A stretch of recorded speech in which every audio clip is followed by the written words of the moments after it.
Welcome back to our first Wildflower Wednesday Night Live since convention. How are we all this evening? Hope we are all well.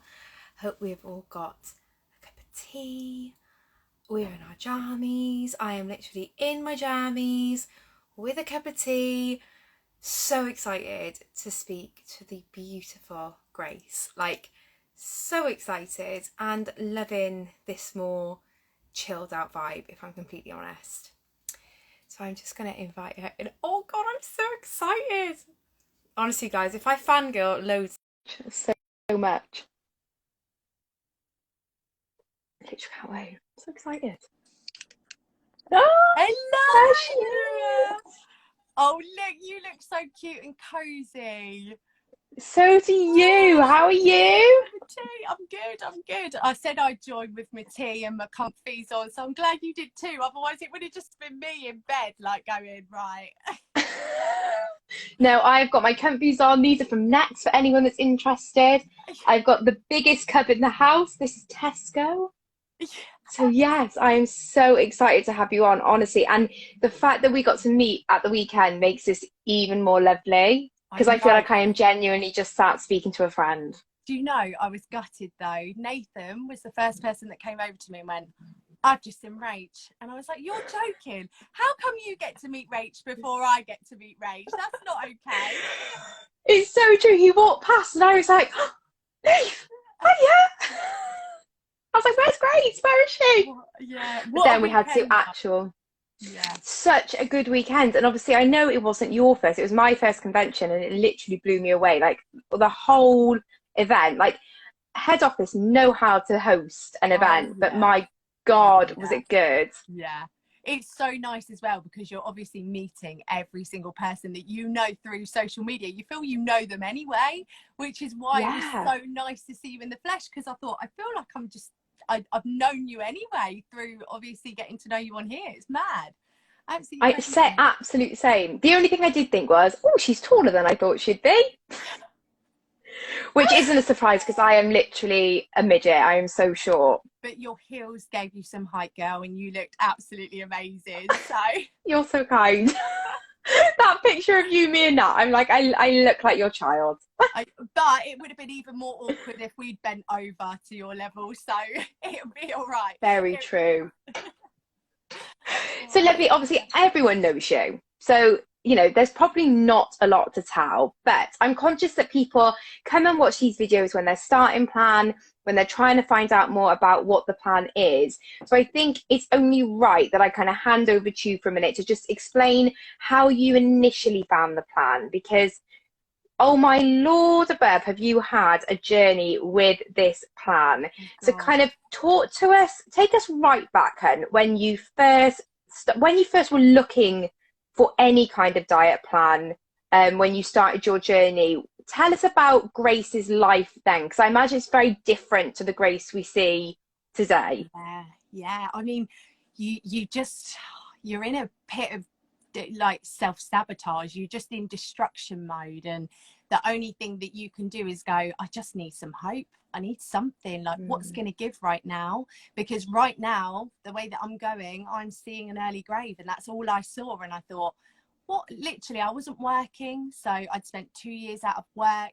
I was severely depressed. I didn't have any friends. I literally avoided going out with family. I didn't want to be seen. I was so disgusted with myself. I thought, how am I even going to be able to see somebody from school out in the middle of the street or something like that? So I stayed in.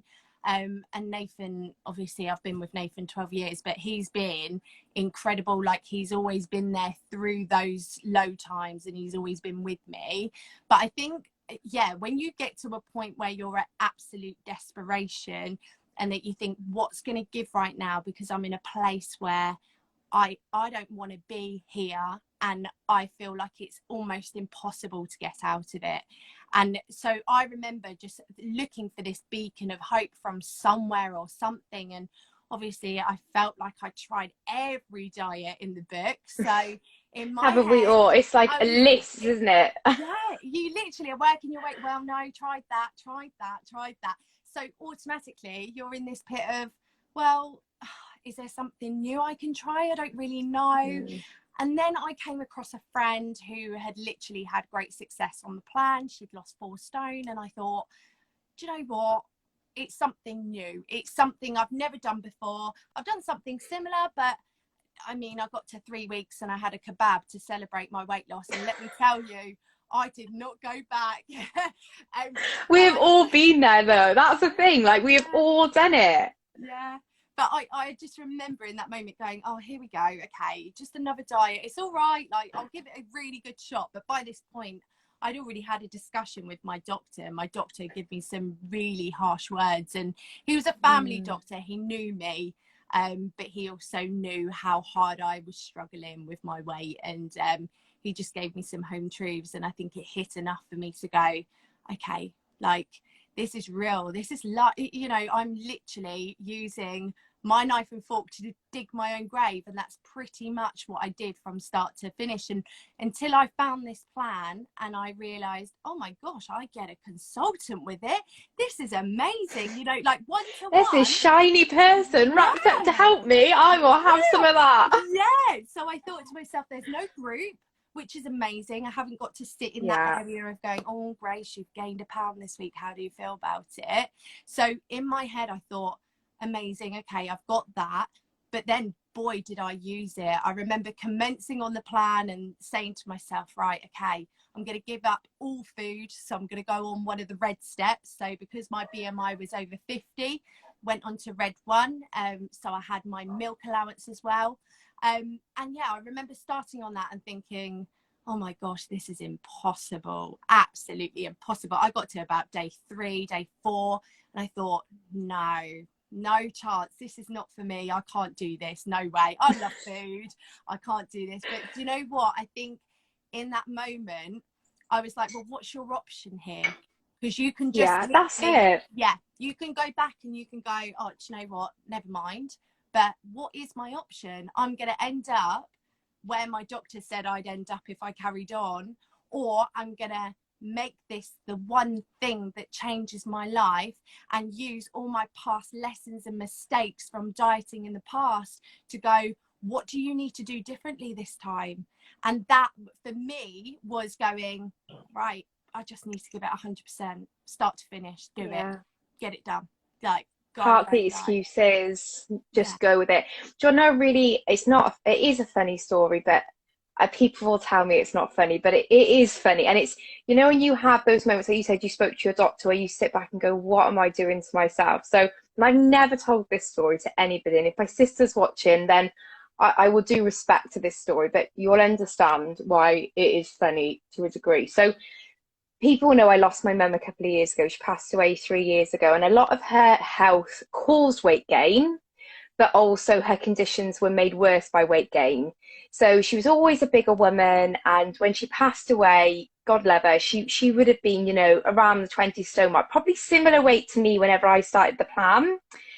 And what nobody talks about is that if you die and you're very overweight, it's not a simple process of how you respect that person's life and how you go through the practicalities of kind of that person's final journey, whether that's to be buried or to be cremated. And I remember the funeral directors saying that they couldn't lower her into the grave because she was too heavy. Her coffin had to be bigger, and at her funeral they had to get a little JCB in to lower the coffin.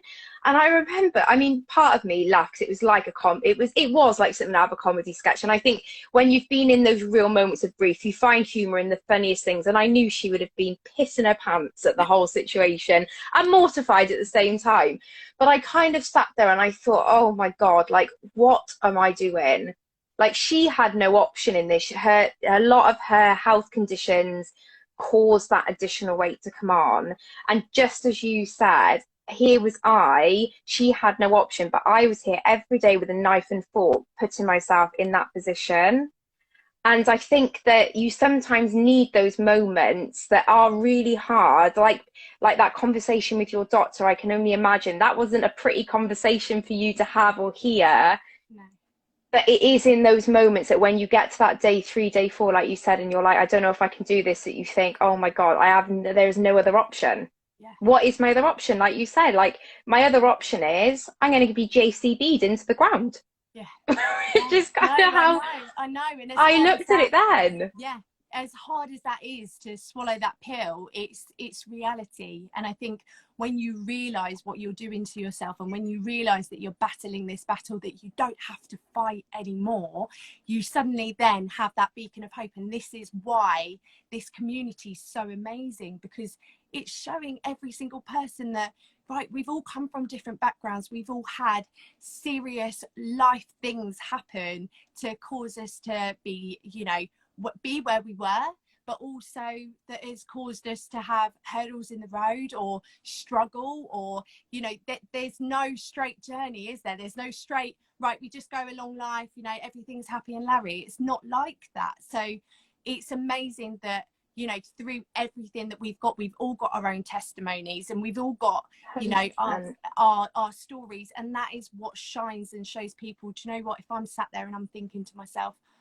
do you know, that's me, what am I doing, what am I doing? I've just eaten a pizza. Why am I on this girl's live? I've just eaten a pizza, I'm sat here miserable. I've had pizza tonight as well. Yeah.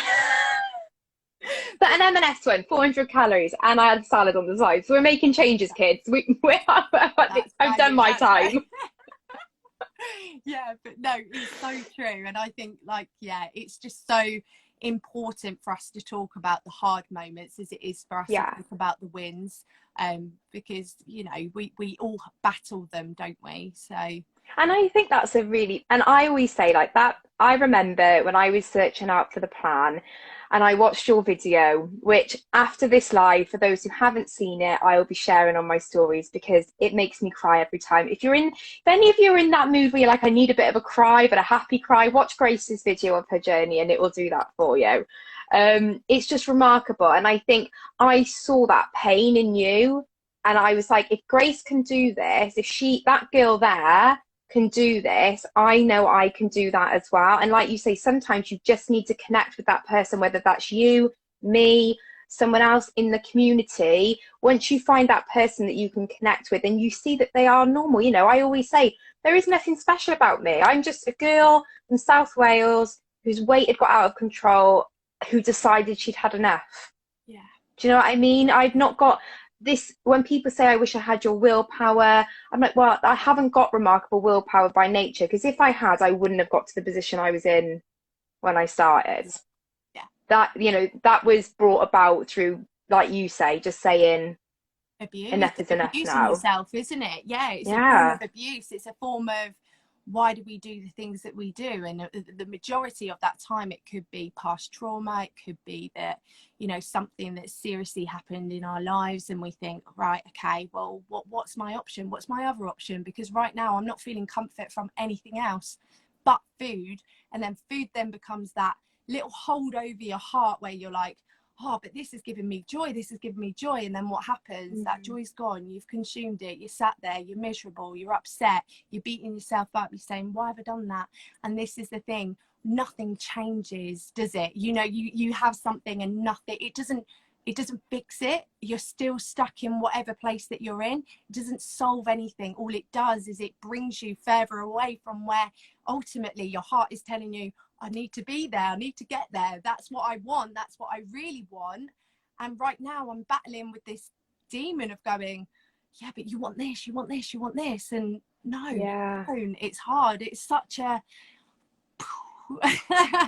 it is, you know. Do you find that obviously you did amazing? Was it 12 stone you lost in total? 12 and a half? Yeah. 12 and a half. You lost more than me. You've lost me and Poppy together. So we all come and stand with you, and that is what you've lost. It is mind-blowing. And you have really successfully maintained that weight loss with a you know, beautiful babies in between, and here you are now still. You went kind of secret agent on us and did a journey again on your own. But I think the important thing to see from that is that, like you said, it's not linear. We all have ups and downs. But where you are now, do you feel that you still have that battle with food? Do you feel that that kind of demon of that hold it had over you has been released, or is it still something that you manage? Do you know what? It's really interesting you say that, because when I talk about food now, I really go into this kind of mindset of, you know, I feel a massive freedom with food. So, for instance, I can go to a coffee shop and have a cake with my coffee, or I can go and order a takeaway and know that that doesn't affect me and I don't go into a restrict mode the next day. So, for me, the freedom that I feel around food is huge, yet I'm still recovering from a food addiction. And always in the back of my mind, I will always have moments where there will be that little thing in the corner of my mind going, go on, go on, go on. And the thing is that it's always over something that you fear. And I think when you fear something, when you fear eating carbohydrates, when you fear eating over your calorie allowance, when you fear going out for dinner because you don't know what the calories are in it, that is when your mind plays havoc, because you haven't made it your normal. For instance, like I said this on the live that I did with Sam the other week, but I was talking about Maltesers. Now, Maltesers is my jam. Like, if you could Oh, give me can a you beat a chocolate, Malteser? oh, I do love No, a a Malteser. box of. Yeah, and I got given a box. It was, I didn't even buy them myself. So when they're a gift, automatically, well, I must. Oh my goodness, I must. So I was in this place where I was faced with this box of Maltesers, and I thought, no, today I'm going to tackle that demon, and I'm going to have 10 Maltesers. And I remember sitting there, counting it out, saying, right, there's my 10. Yep, cool. Get my cup of tea, sit down, got my Maltesers, watching my favourite film. And I remember sitting there and I'm going, right, 1 Malteser, 2 Maltesers, and I'm getting nearer to the 10. And as I'm getting there, I'm going, oh, I am feeling this urge now that I want Yeah, that more. demon's coming Yeah, back. And yeah. yeah, And I'm feeling I want more. Oh, Grace, 10's not going to be enough. You want that box. Why not just have that box? And in that moment, I have to bin that. I have to get rid. I have to go, do you know, that is my former self. I don't eat like that anymore. I'm binning it, or give it to Nathan. But 9 times out of 10, I'm binning it. That is not going to be allowed in my life right now, because right in this moment, if I feel that in the back of my mind, I need to remove myself.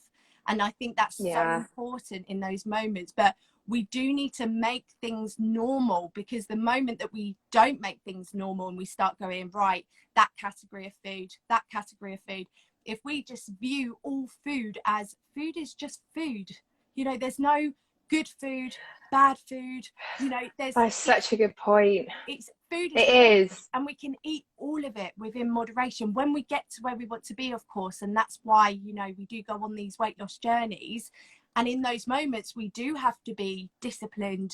You know, we do have to say to ourselves, right, let's be strict here, let's be Yeah. disciplined, because if we don't learn discipline through the steps, we won't learn discipline when it comes to maintenance. And I think that is absolute key to success, of being able to go, right now I felt myself going, you want more Maltesers?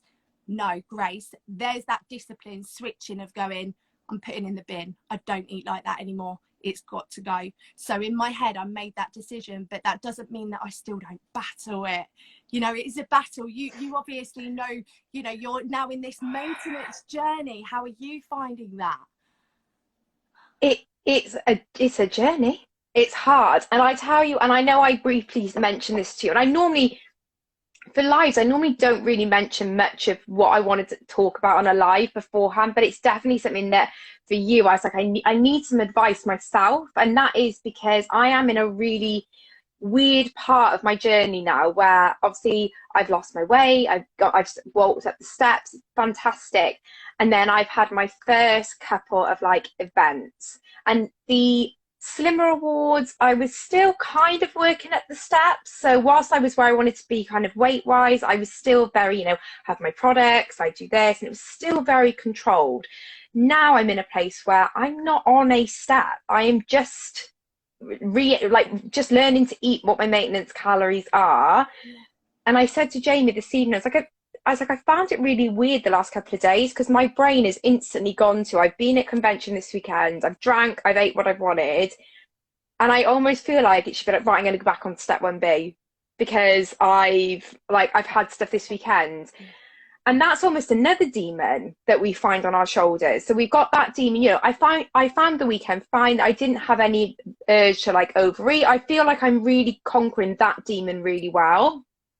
But the new demon I've been faced with is, Rachel, you've gone and had what you want. Now restrict because of whatever reason. So this is why, I don't know if you saw the other day, I was like, I'm not weighing myself this week because I'm not going to let myself play that number game. Yeah. But it has been weird, and I've had to do exactly what you've said in that. I count my calories anyway, Monday to Friday generally, stay pretty good. But like I've had to make it that I don't say like I'm on this many calories a day and I have to hit this many calories. If I go over, that's fine. But it is an uncomfortable place to sit in. Yeah. It is an uncomfortable place to sit and be like, challenge that old version of me that would be like overeat, restrict. That, Yeah. I think that's a side of it no one really kind of warned me about. Yeah. Yeah. No one kind of said to me, you're going to have this other kind of demon come out of nowhere. Yeah. Almost a diet demon when you don't need to diet. Yeah, absolutely. And I think because you've gone through the process of working your way up the steps, you've had events, and when you do go into the place of, oh, I'm going to relieve myself a little bit, I'm going to have, you know, what I would like, and still being very mindful of not going, sod it, you know, that whole attitude we have, especially around Christmas. It's Christmas, never mind, like, not going to worry about it, calories don't count. But ultimately they do, kids, just as a FYI, they do still count. And if you're on plan, listen, yes. Yeah. But I think it's so important to remember, like you just said just there, naturally your body's going to want to go into this panic. Naturally it's going to go, oh my goodness, have I literally just ruined things? Have I, you know, and the fact that you haven't gone on the scales is number one, the best thing that you could have done, 100%. Because I think if you'd seen those numbers go up, and let's be honest, especially after an indulgence, we do see the numbers jump up high. So it's just about in that moment of saying, right, well, this has happened, but I need to make sure that now I'm not restricting my way in my calories, if you're calorie counting, in any way, shape or form. So staying at what your maintenance calories are. If anything, on those days that you're really hungry, I'd even say have some extra, you know, just by going over those maintenance calories by 200 calories, if it's the sake of having a little hot chocolate or a biscuit of an evening. Again, I know for a lot of people that can be that kind of kryptonite, but I really think it's important to be able to allow yourself to realise that you can do that, and naturally the scales will go back down again. This isn't real weight.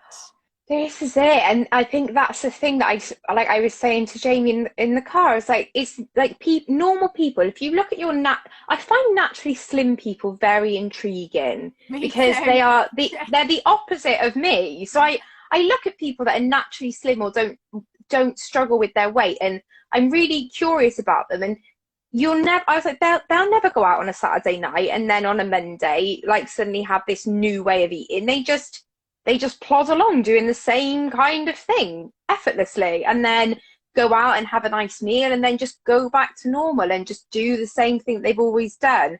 And I think you're just so conditioned, and no matter how much you kind of work on yourself, I think, like you said, there is still always that inner battle of like, this is what I feel like I should be doing. This is my natural curve, is to go and do that. But I'm really, really pushing against everything internally, as I would have done with, you know, come off plan and eat something like you said, like that, you know, wanting that doner kebab and I'm not going to have the kebab, working through all of those things. It's just to say that those journeys, those lessons, they carry on. Like they still carry on now. And they're just as hard some days. And actually it's the flip of the coin. You'll find that. So because it's been so close to convention, you're probably on that still, even with calorie counting, even with getting at your maintenance, you're still in that place of, oh, this is not what you did to me at the weekend. Oh, you gave me so much more. Why are you now doing this? So automatically your body goes into that state of the same shock that you would if you were going on to any of the steps. You know, we still have that initial first 3 to 4 days, but you know that once you push back into that normal routine and rhythm, by the time day 5 comes along, day 6, you're going to be so well on your way of your maintenance journey again, that actually you'll go, oh, that was a lesson, and I can use that now, you know, in any future thing that might pop up. And that's it. And this is it. You just have to want, I say this all the time, it's like, you need to want the lesson.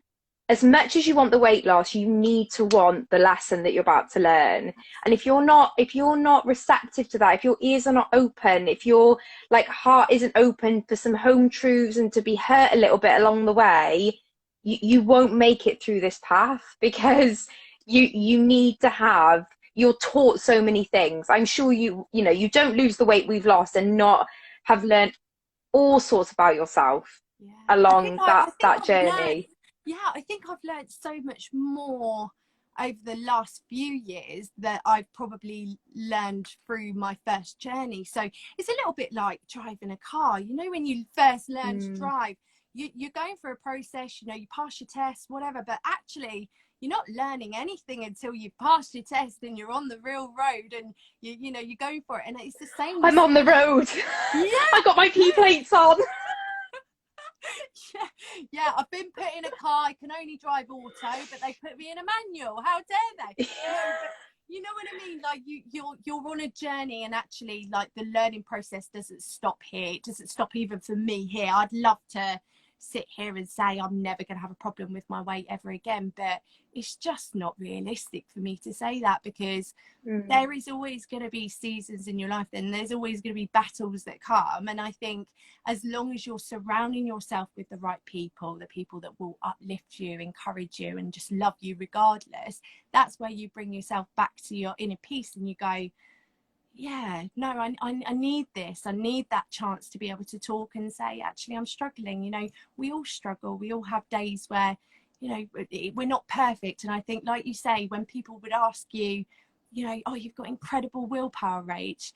Yeah, you have. But you know what? Like, you're human like everybody else. And actually, just because your journey looked from start to finish, it's not start to finish. You had so many bumps along the way. And I'm sure there were many days where you'd cry and say to yourself, why have I just got myself into this place, and why do I have to do this, and struggling with that side of things. So I think it's so important to just remember, like, life isn't about, you know, just this weight loss journey, getting it done, finished. It's about knowing that you're going to have bumps the whole way through life, and it's about bringing yourself back into the people that can surround you and go, here, like, just come into me, I'm here for you, and I'm going to ride this with you. That's exactly it. And I think that's a lot of the problem we have when we're overweight, is we don't reach out to people. You eat that emotion down. You don't reach out and have those discussions, because sometimes when you're having a hard day, talking about it is hard. Like, having to have those conversations is so hard. It's much easier to put a dominoes down your neck than it is to try and get your emotions out. Like, and that's what it always boiled down to for me. And I think even though we say we reach out for, you know, some people, I would always have said I was really open. I always told people how I felt. But actually what I had to learn was, when I was on plan, is that actually I didn't even really like talking to Jamie about how I was feeling. I didn't like having to open up that conversation, for fear I may say something that would upset the other person. There may be a bit of conflict that's brought about by it, and I don't deal well particularly with things like conflict.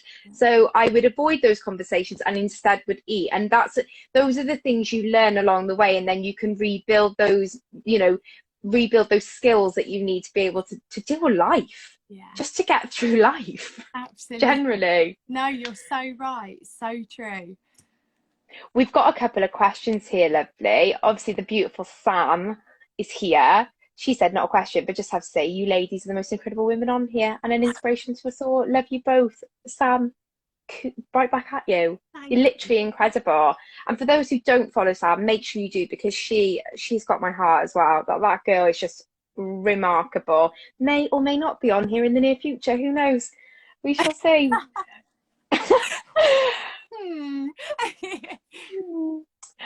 Someone else has asked an interesting question, just on the topic we were just discussing, saying why it's not good to restrict after letting yourself eat freely, as surely that's balance, which is No. an interesting, It's oh interesting view of it, and probably actually how I viewed it before, which is why I'm feeling like I am now. yeah. But how would you answer that as someone who's been through this Do you know maintenance what? life for a while? I think when you turned around and you said to me, "Oh, Grace, you've been maintaining your weight so beautifully from when you first started," and I was sat there and I was going, no, no, no, no, it wasn't like that.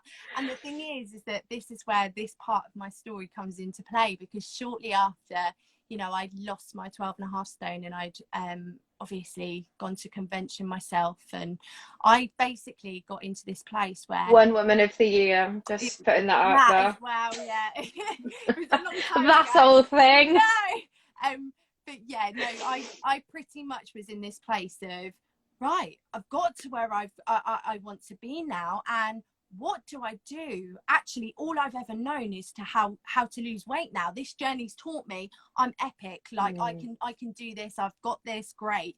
But you get to maintenance and you're like, whoa, actually no, I haven't got this. And I remember I was counting calories. I'd beat myself up if I had an apple that was over my calories, or I'd beat myself up if I got into a place where I did overindulge. And I remember in those moments me going into, well, what works best for me? The one-to-one diet, the low steps. I need to go back on plan. And I remember It's your safety net, isn't it? It's that little warm hug of step one. 100%. And I was like, that's the only thing that's worked for me. That's the only thing that has ever worked for me. I've tried every other diet, so normal eating won't work, blah, blah, blah. And you talk yourself into it. You turn around and you go, oh, it'll be all right. Like, I'll just do it for a week. And then what I'll do is I'll then go back up the steps like I did in my maintenance journey, because I did do the steps perfectly. But what I found myself in was a cycle of binge and starve, and that was not good for my mental health. It wasn't good for how I felt. I remember getting ready for the holiday that we'd won, and I remember being in this place of, I physically don't know how I'm going to turn up there, because I've already put on 2 stone through binging and starving. And every single time that I went to an event, I came back and I punished myself. It was a punishment. It was a, you've been bad, you've been naughty, you need to starve yourself now. Now, that turned me on the plan into something that was so positive and so good in my life, into this step is a starving step. I'm going on my starving step. This is what I'm doing now. So automatically, I then didn't achieve what I wanted to achieve, because I found myself going to the next thing that I could go to, and that was going to the shop and buy myself an obsessive amount of food, and sitting there and consuming it in one sitting, that to the point where I would make myself physically sick. I'd come up to bed, I'd go back downstairs, and I'd go and fill myself up with 2 huge bowls of cereal, and I would pour 5 spoonfuls of sugar over the top of it, because tomorrow was my restart. I had to shove in as much as humanly possible.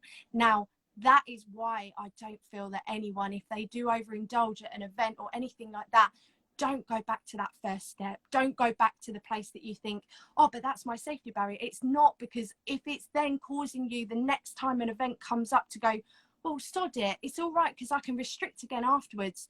That's the mentality we've got to get out of, because it's dangerous and it's detrimental to our health and to our minds, and it's not worth it. And it took, you know, God love her, it took for my first daughter, Layla, to fall pregnant with her and take me out of that cycle, because once I fell pregnant, I couldn't go on a diet. I couldn't binge anymore. I couldn't restrict myself anymore. So she saved me from it, and ever since I've never been in that cycle again. But I made a promise to myself that if I ever felt that things were out of control, I would bring myself back down to earth, reground myself, regroup, and say, what's best for me right now? Because what's best for you is not always the right thing. Like, if you're thinking in your mind, actually, let's restrict now, it's not a good place to be. So I would honestly say, whoever, you know, anybody on plan, if you're going through that cycle right now, speak to your consultant, because my biggest advice is go on a higher step, take yourself out of that cycle, get out of it. You don't want to be in there, because to come out of it is ridiculously impossible. It's not impossible, but it is it's hard. So hard. And I think so many of us will relate to that, because like that was powerful. Like honestly, as someone like who has been there, like I obviously got really ill before my wedding. I got very, very slim before my wedding. I mean, it wasn't through diet. I just couldn't eat, and just lived on morphine and tramadol for 6 months, which isn't the diet I'd recommend to people. But I mean, I lost a lot of weight very quickly before my wedding, which is why if people have seen my wedding photos, I look probably more similar to what I do now than I do my before pictures, and why I don't show them, because I don't want people to think that that was done through any healthy means whatsoever. But after the wedding, I was like, when I could eat again, because then I got fixed, what was wrong was fixed, and I could eat again. That's exactly what I did. And actually what happened as a result of that is I put 6 stone on.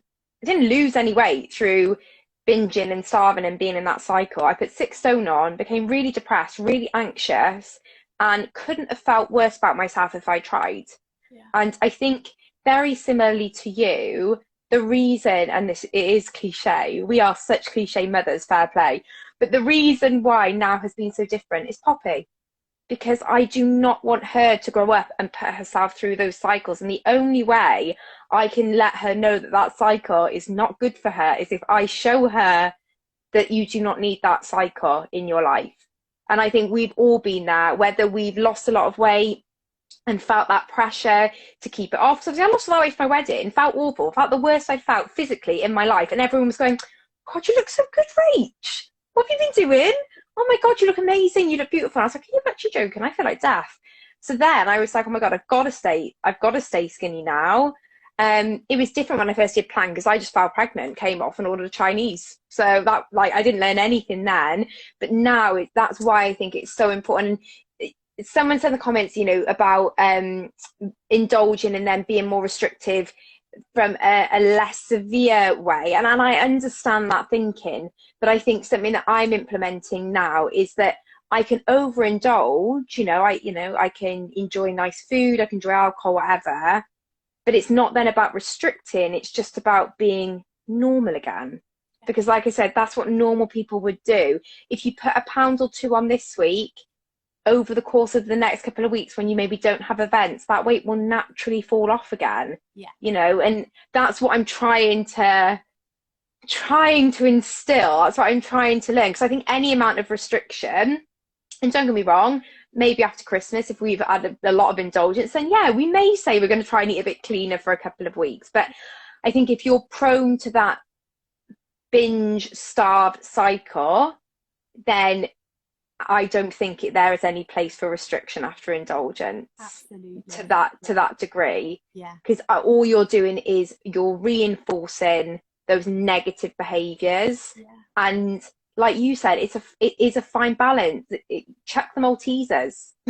Chuck out the Maltesers, because it's the same on the flip side. Yeah, don't use yourself as a dustbin. Like, you think about it, there's going to be so much food left over Christmas. It's so easy for that to then go into, well, it's Boxing Day. Boxing Day is still part of Christmas, and then before you know it, you're going right through to the new year, in making sure that you eat up all that food, because it can't possibly be wasted.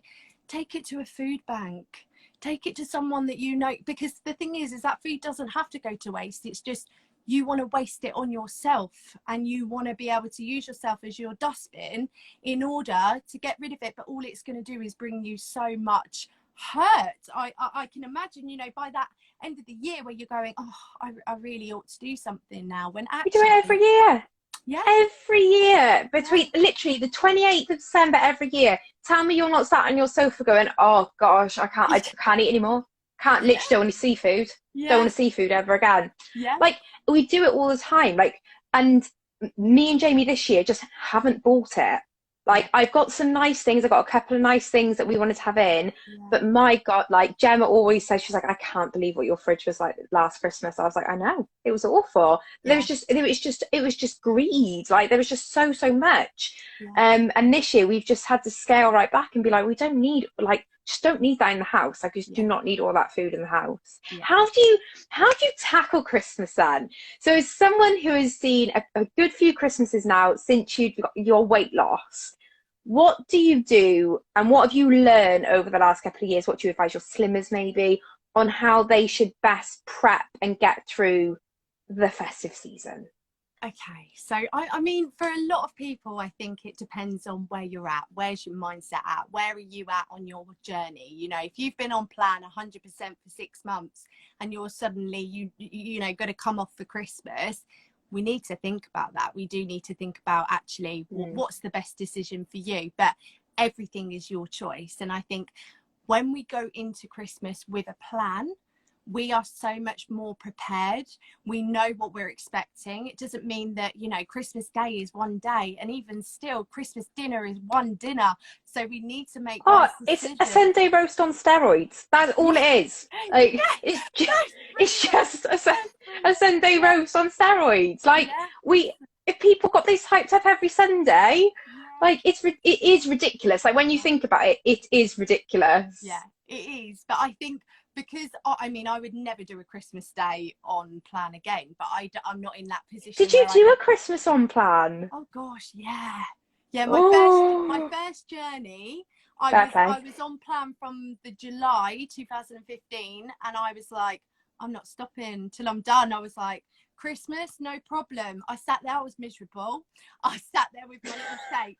But oh my goodness, after everyone had finished and I saw them all at the table, and they were going, oh, I'm really full. And then they all had to go for a nap. And I was like, right, come on, let's get up, play the party games. Like, I was buzzing. So I think in that moment that it was tough. And I said to myself, oh, you know, this is really, really tough. And I remember messaging quite a few girls that, you know, were on plan at the time. And I remember saying, like, how are you doing? Like, I need some help. I need some support here, because I'm so close to having a little bit of turkey and this, that, and the other. And by that point, I was just on products. So checking in with the troops and seeing who's fallen. You need to, yeah. But do you know what? That can actually be a bit of a kryptonite if you've got somebody one falls off. Sod it. Yeah.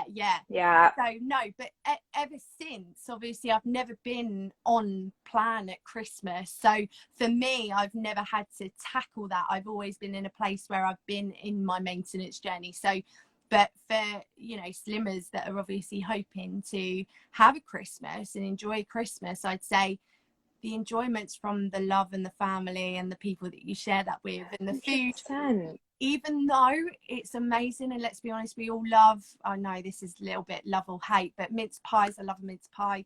You know, cheese boards.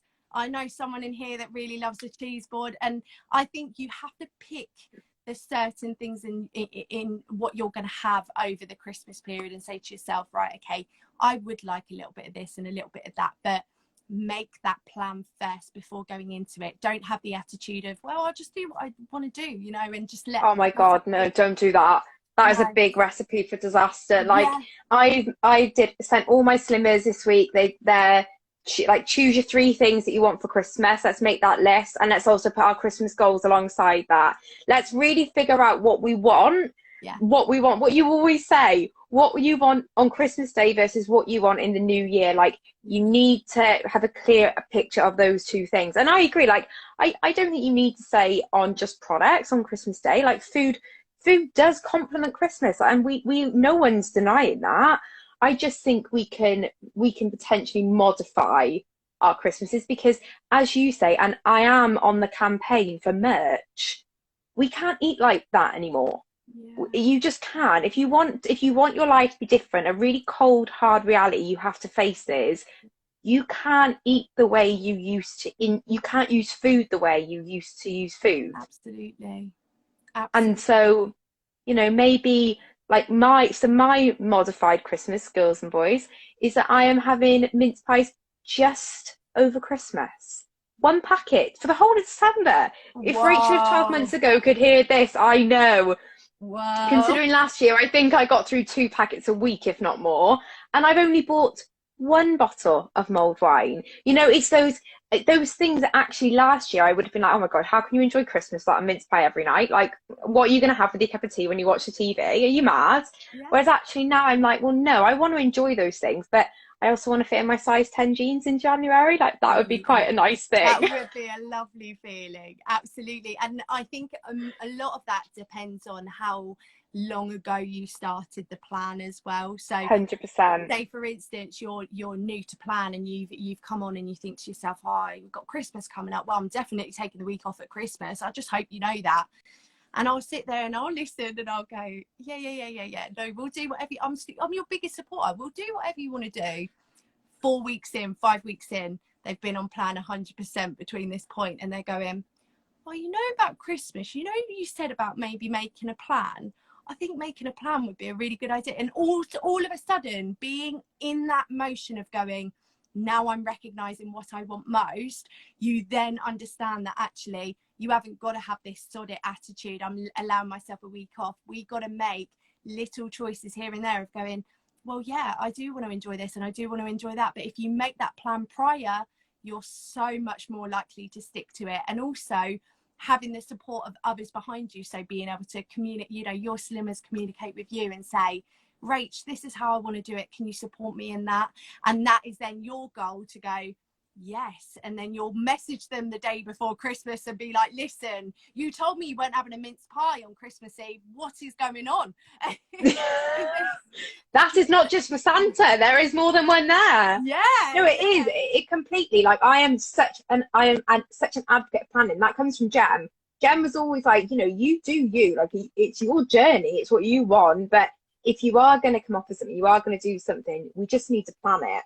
Like, we just need to plan. I sometimes think it's not even so much the event that we need to plan. We need to plan the day after the event. We need to plan the fallout after, when you're like, oh, sod it, I had so and so yesterday, so I'm just going to have an extra little bit today. Or no, like you need to be back on it. And I've said to all of my slimmers, I'm like, right, 28th of December, my calendar is fully open. It's my 1-to-1 birthday. Come celebrate with me. We're getting you back on plan. Come to your You've had confession. Christmas. This is it. It's the confessional. Come and talk to me. Let me in. Get those rosary beads out. We are going.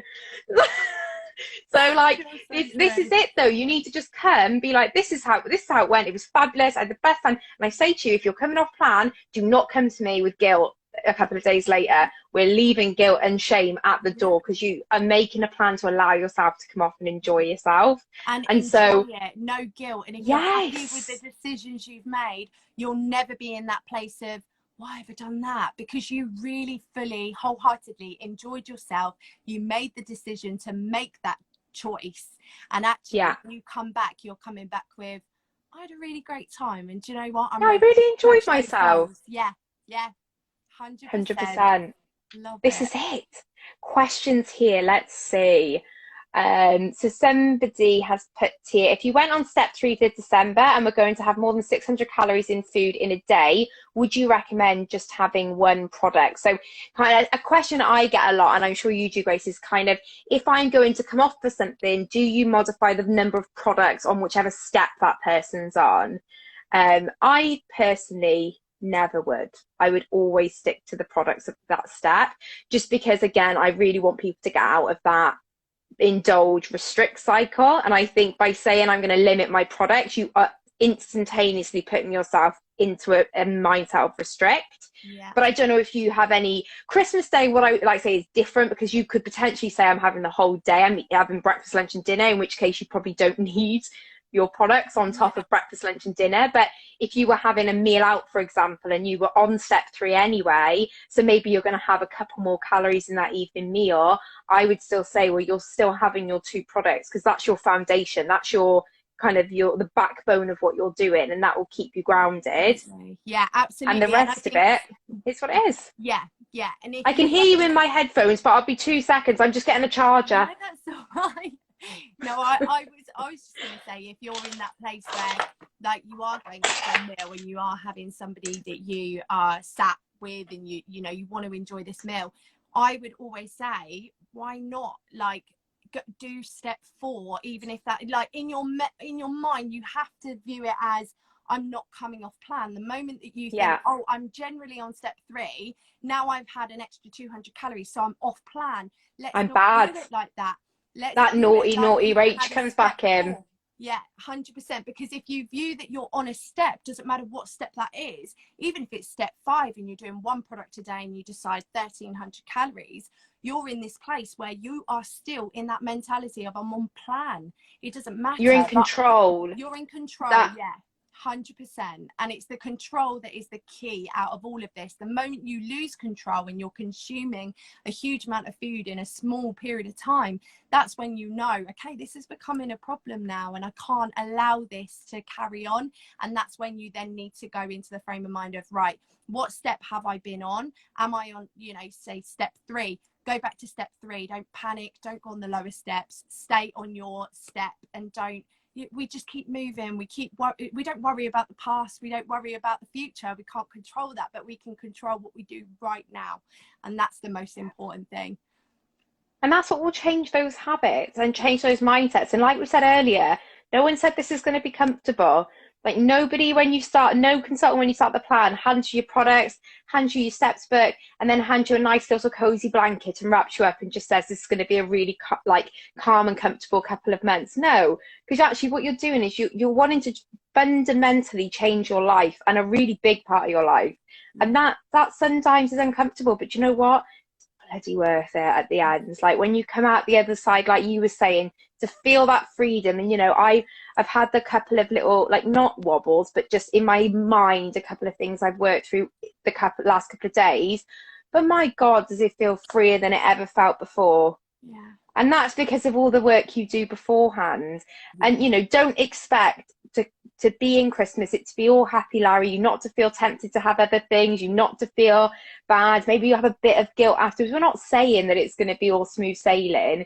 We're saying that by making a plan beforehand, you will make that as nice a time as possible. And I think and like you mentioned, know yourself as well. If you've had events or you've had things that you've been very successful at, having those, you know, extra things and then coming back and being absolutely fine. And when I say absolutely fine, obviously still having the struggles, but being okay, then you already know that's, you know, you've almost proved to yourself you can do that, and therefore it becomes, you know, the norm, doesn't it? But when you know yourself and you know that in the past, like, you've been on and off diets and the reason that you've come off suddenly is because you've had an overindulgent meal, don't do it to yourself. So that's what I kind of feel that people should gauge it by is, do you know yourself? Do you know what you're like? You know, where be are honest you with at? yourself. Yeah, where are you at? If you know that if you come off on Christmas Day and you have those things, you're going to spiral, is that the best thing to do for you? You know, and yeah, it is. And that's what your consultant's there for, to work through all of this and kind of soundboard with you and do tasks and things with you to help you figure all this out. This is the brilliant thing about this plan. You're not alone. You've got that cheerleader, that consultant right there for you when you need them. Absolutely. And just remember, you know, like you said before, last Christmas we didn't have any of our loved ones around us. You know, we had our immediate family, most of us, but most of us didn't have those other people there. I had a fridge full of food, and actually it was one of the loneliest Christmases we've ever had, you know, and saddest. It was probably one of the first Christmases I've cried on Christmas Day because I missed having my family around. And this year, soak that up. Let that be what you revel in, not a packet of After Eights or a packet of Pringles. Yeah. Just the love and the care of everybody around you, because it does make it, doesn't it? That is what it's about. If you're on your own, you could have all the food in the world and you could demolish all that food, but if you're on your own, it's not fulfilling anything, is it? And the fulfillment comes from everybody around us, and that's what you got to, like you say, delight in, and everything else will fall into place as long as you go in with your plan, you're happy with that. And you know what, if things go wrong, it goes wrong, it's okay. You know, we all fall short of perfection. We're not perfect, we're not, you know, we're literally, we're not robots, we are human beings, and there's going to be times where we do go, oh my gosh, why? But that's where you come back to your base, who you know, your people in your life, your consultant, you know, and you're in a place where you can be safe and you can say, this is what's happened, I just want to be transparent because I know that I don't want to stay here. And this is where you then get lifted back up again, isn't it? Absolutely. And my big tip is, if you feel like you do want to stuff your face with something, get Monopoly out. That'll crack 6 hours of your day off and you'll be fine. Love it. Yeah, absolutely. If you want enemies, that is, I feel like that's one of the biggest feud games going if you play with So much. So much. And my brother's got the nastiest habit of hiding money. And then it's like, right, we're meant to be bloods, but right now I could cut you. Like, love it. oh. So the last thing I wanted to finish on, didn't make go over an hour. I'm not even apologetic about it. But the last thing I kind of wanted to cover with you, because you and Nathan are just such a powerhouse of a couple. And, you know, he's been so supportive of your journey, as Jamie has been with mine. But how has that been, being in a relationship and kind of having such a big transformation?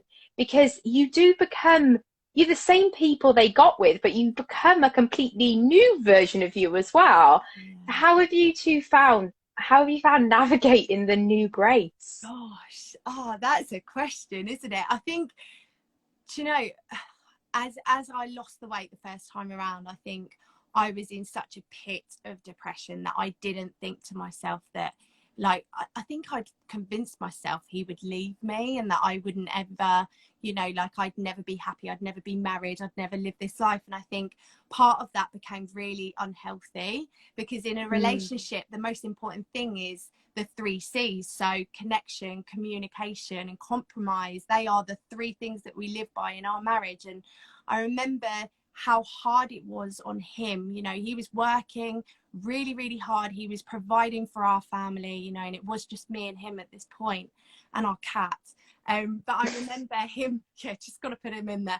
But I just remember, like, always feeling like I was never good enough. So when I obviously went on the journey of losing weight, and I recognized that actually there was something in my life that, instead of failing at every single thing I'd ever done, that all of a sudden I was accomplishing something that I'd never accomplished before or thought I was even capable of doing, then all of a sudden within that, my confidence, my zest for life, and I don't want to use happiness, because losing weight, if you're losing weight for happiness, it won't come. You have to find that happiness within yourself, to find the self-love that you need to go, I'm worth it.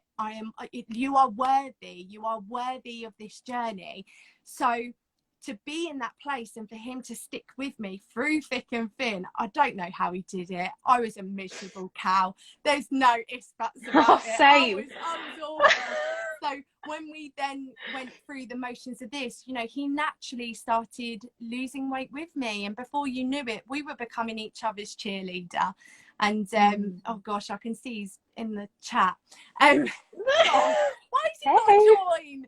Gosh. Right, This is the joy. Jamie doesn't have social media, so he'll want me to send this to him afterwards, and then I get to re-watch my own live in bed for an hour whilst he watches it and catches up. I'm like, just get Instagram. Yeah, 100%. But no, I think when you're in that place, you're obviously in this really low situation, but they just build you, don't they? They just turn around and they say, well, I love you regardless. And sometimes that's not what you want to hear, because you want to know that, you know, you're heading in the right direction. But at the same time, if in that moment he ever said to me, Grace, have you thought about losing weight? I mean, I'd cut his Oh my God. head off. I'm going to say that because it's PG on here, but I would have cut his head off, and I would have said, listen, who are you? Who do you think you are? Bye, boy. Bye.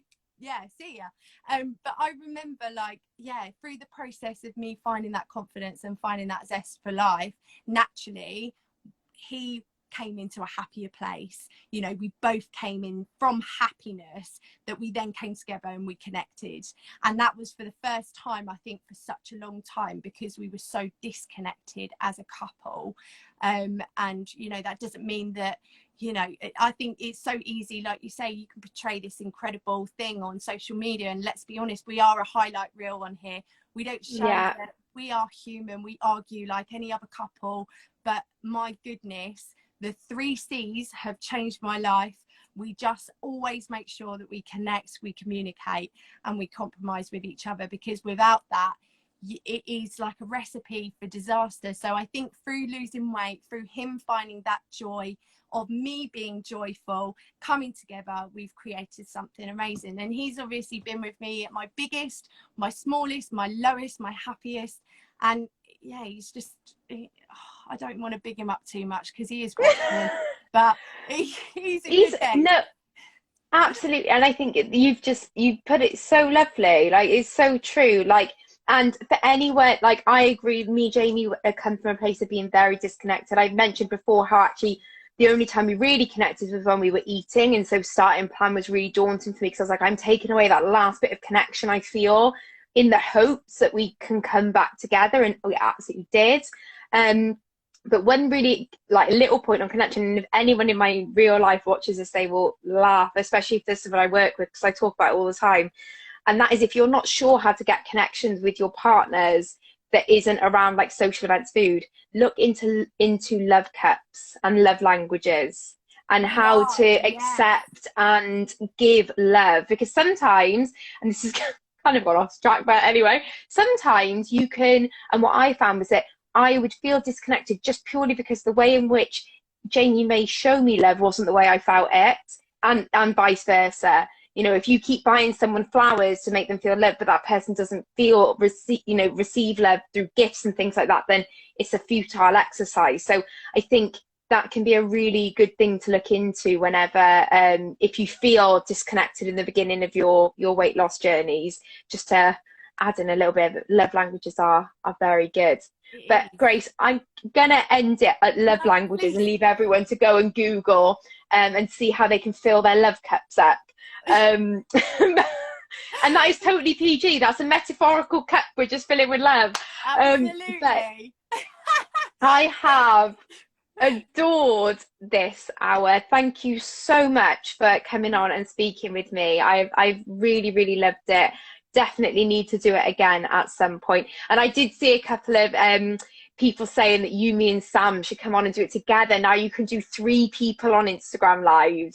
So I know. So guys, maybe a Christmas special could come out in the future. Who knows? Okay. Yeah, but then you know what that means? That means that you've got to join me and Sam in Centre Parks this year for Christmas.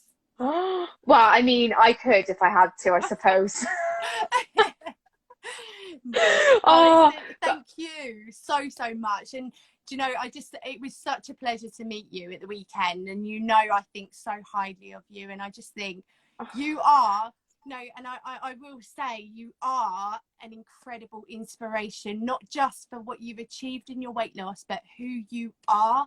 You shine brightly on this platform, and to all of us, and I know it's hard to take a compliment, but take it now, because you are inspiring all of us, every single one of us, and the people that you think that you're not, they are listening and they are taking it in and they are soaking up your happiness, because you just shine, Rach. You really do. So thank you so much for having me. I feel so blessed to be here with you. So thank you for having me. Oh God, thank you so much. Honestly, I'm going to just go and have a cry now. I'll put that video up and then I can have my happy cry and then it'll be fine. Guys, as always, any questions, leave them in the comments of this video. Me and Grace will go in and see if we can answer them, because as always, we got nattering away and so I didn't get around to many questions. But do leave them in there. Go and follow Grace as if you don't already, but do go and follow her and share some love with her on her page. And I will see you all next week. Grace, thank you so much, my darling. See you later. Thanks. Take care. Bye.